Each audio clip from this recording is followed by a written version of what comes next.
I haven't made an update for quite a while on our passive solar greenhouse, and here we are getting close to being into summer, certainly warm late spring, and I thought I would do an update on where things are, what's been working, some upgrades, and overall feel of how this is working out for us. So stick around. If this project's completely new to you on the channel, I'm going to link down in the description to a playlist that goes through step by step the whole design process, how this was put together, and some of the experiments that are in motion here. For those of you that have watched for a while, I'll point out some of the things that are new as of this spring. So we added a deep bed just to the south of this space that for the summer we're growing out shade appreciating crops. So there's spinach, there's lettuces, there's kale, and then we found some random peas sprouting here or there that Sasha added some twine in front of each of the wooden bars, and so we'll run the peas up there to the top on the outside here. I'll take a better shot when we're inside, but you can see our fine gentleman Stanley enjoying a nice warm stone in the middle of a cucumber bed there. We'll go into more detail on that in a minute. But the idea with these is they're a nice way to capture a little bit of extra production space from some of the reflected sun that might bounce off the windows. And since we have this huge apple tree to the west of the greenhouse, in fact, you can see just how ridiculously huge and wonderful it is. Casts a ton of shade from around midday on in the hot times of year. So it's actually the perfect relative location for this greenhouse. You can see it's just starting to get some shade on it as we get into the warmer time of day. So early morning gets a lot of sun and heat, and then it cools off for the later day in the summer, and then when the apple loses its leaves in the fall, we'll regain all of that sun and heat. I want to talk a little bit about how we're collecting rainwater off the roof and how that all works too. Very low-tech system. Probably will have to upgrade or refine this in the future, but I want to start with the resources I have or scavenge for used materials instead of buying things new with pretty much all projects if I can. And in this case I had an old length of I think 4-inch diameter tubing, and I just cut it in half with a reciprocating saw and screwed it on and pitched it in this direction. Very, very simple solution. Works fine enough. It probably will break in the winter under a snow load, but I might take it off by then. And there's a 55-gallon drum here that I built a simple black locust structure for so I can get it a little bit off the ground, and laid cinder blocks on the ground there and then filled this all with soil. We'll grow beans up this to shade it, hopefully sooner than later. And then very simple filtering system is an old bucket that already had some holes. Maybe you can see that. Drilled more holes through it, and so then the water can go through the bucket, get filtered a bit from some of the biggest particulate that would plug up a hose otherwise. And then underneath there's a splitter that goes to one stem out here, which is easy enough to turn on, and this way we can fill water bottles or watering cans outside. And then another stem, which is this black pipe, which runs inside. Let me go in there and show you. Buried under wood chips so that the black doesn't overheat, because the last thing we want to do is provide piping hot water to these garden beds. But it runs along under the wood chips next to Stanley. Hello, Stanley.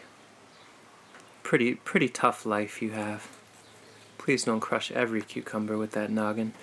But anyway, black tubes runs along, comes to a simple splitter, and then I used an old length of garden hose that somebody was throwing out and some 20-cent little fitting, and so I can open that up. And now we have,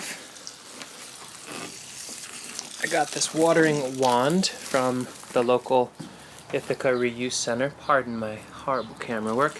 And now we can easily, with the wand, water all the way to the far side.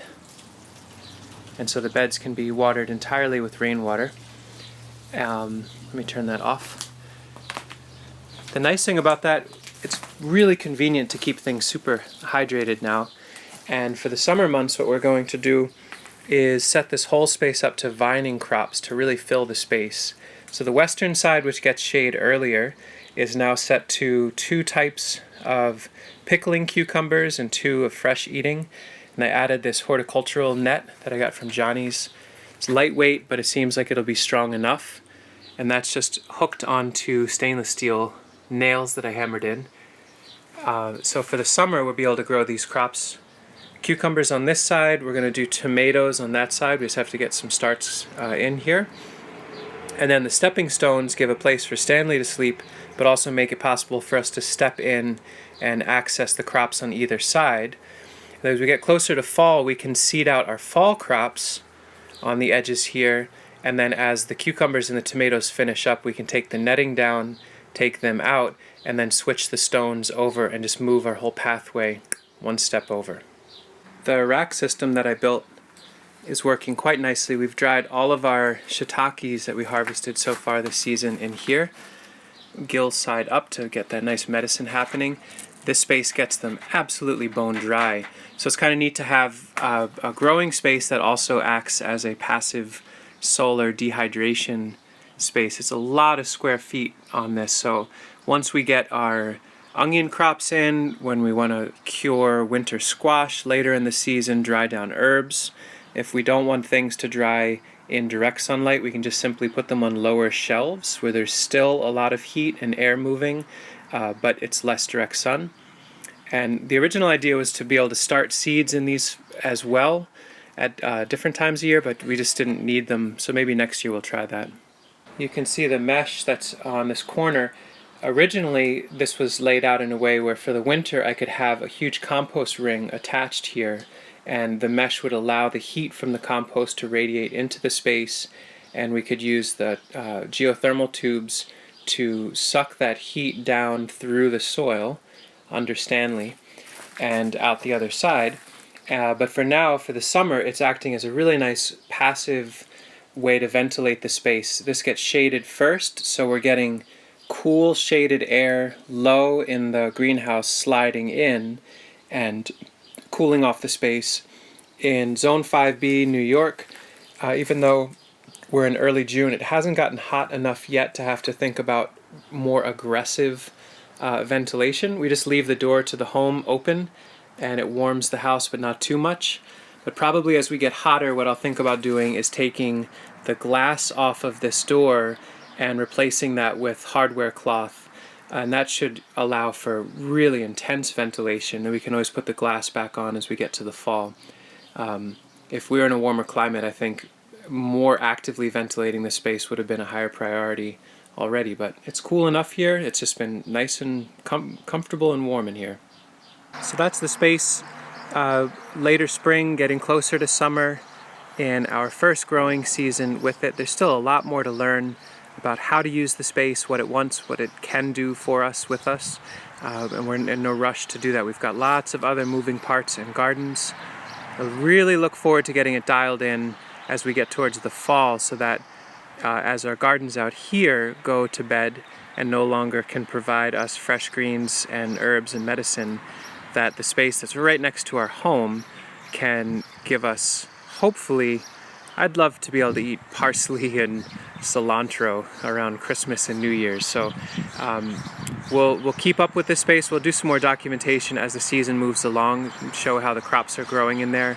But for a few $100s and not a big deal as far as the quality of the carpentry and the overall design, the space has been lovely so far. So thanks for watching and for being part of this process, and we'll keep updating as it goes. Take care.